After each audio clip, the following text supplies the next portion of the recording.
शिव सूत्र भाग 1 संभवोपाय 10वां सूत्र अविवेको माया सुषुप्तम। माया गहरी नींद है जो अज्ञान की अवस्था होती है। प्रसाद भारद्वाज। शिव सूत्रों के पहले भाग में 10वां सूत्र अविवेको माया सुषुप्तम यह बताता है कि माया के प्रभाव में विवेक भेदभाव की हानि गहरी नींद सुषुप्ति के समान होती है।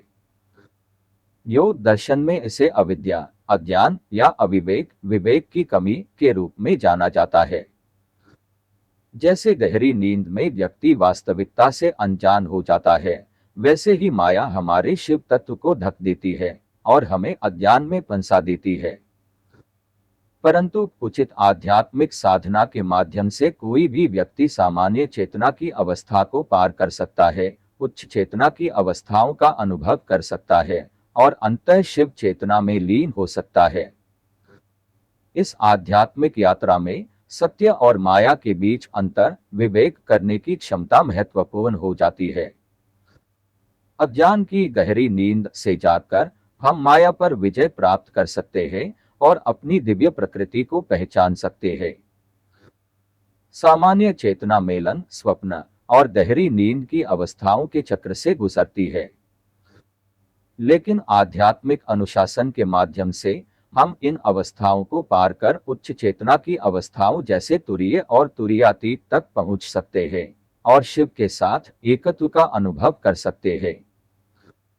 साधारण व्यक्तियों से भिन्न योगी इस गहरी नींद की अवस्था का उपयोग समाधि प्राप्त करने के एक अवसर के रूप में करते हैं, जो अज्ञान से परे शुद्ध चेतना की स्थिति है।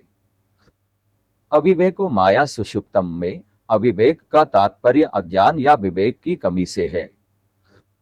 माया का अर्थ है भ्रम और सुषुप्ति का अर्थ है गहरी नींद।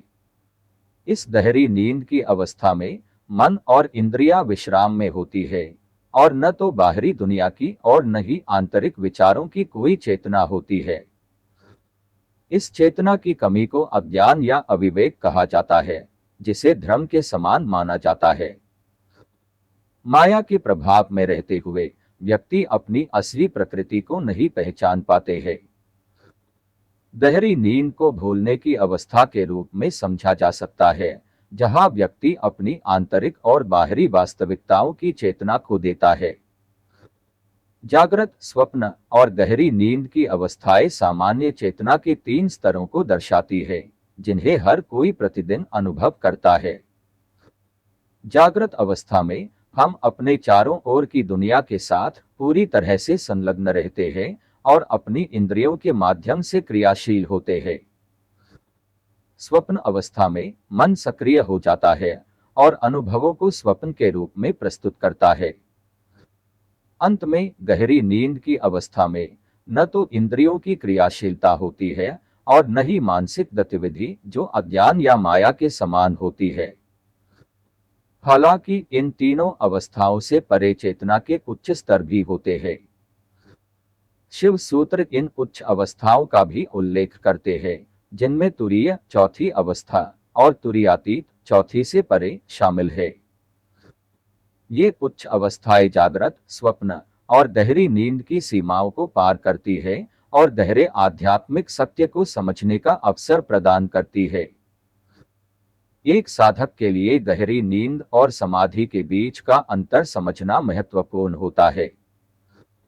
योगी गहरी नींद के दौरान समाधि की अवस्था में प्रवेश करते हैं, जिसे गहरे और निरंतर ध्यान की अवस्था कहा जा सकता है। जहां सामान्य व्यक्ति गहरी नींद को अज्ञान और अचेतन अवस्था के रूप में अनुभव करते हैं, वहीं योगी इस अवस्था में स्वेच्छा से और जागरूक होकर प्रवेश करते हैं। वे गहरी नींद में भी सचेत रहते हैं और निरंतर समाधि की अवस्था का अनुभव करते हैं। इस अवस्था में सभी मानसिक क्रियाएं समाप्त हो जाती है और केवल शिव की शुद्ध अप्रकट चेतना शेष रहती है। जो योगी आध्यात्मिक सिद्धि प्राप्त कर लेता है, वह सभी अवस्थाओं में परम अनुभूति का अनुभव करता है। ऐसे योगी के लिए सभी चीजें शिव की अभिव्यक्ति के रूप में देखी जाती है। यह अनुभूति उन्हें अद्वैत का बोध कराती है, जिसमें ज्ञाता ज्ञेय और ज्ञान की प्रक्रिया के बीच कोई भेद नहीं रहता। शिव पर इस निरंतर ध्यान की अवस्था उन्हें सहजता से तुरीय और तुरीयातीत जैसी उच्च अवस्थाओं में ले जाती है, जहां चेतना के विभिन्न स्तरों के बीच परिवर्तन स्वाभाविक और सहज हो जाते हैं। सामान्य चेतना को पार करने के लिए गहन अनुशासन, दृढ़ संकल्प और स्वतंत्र इच्छा की आवश्यकता होती है।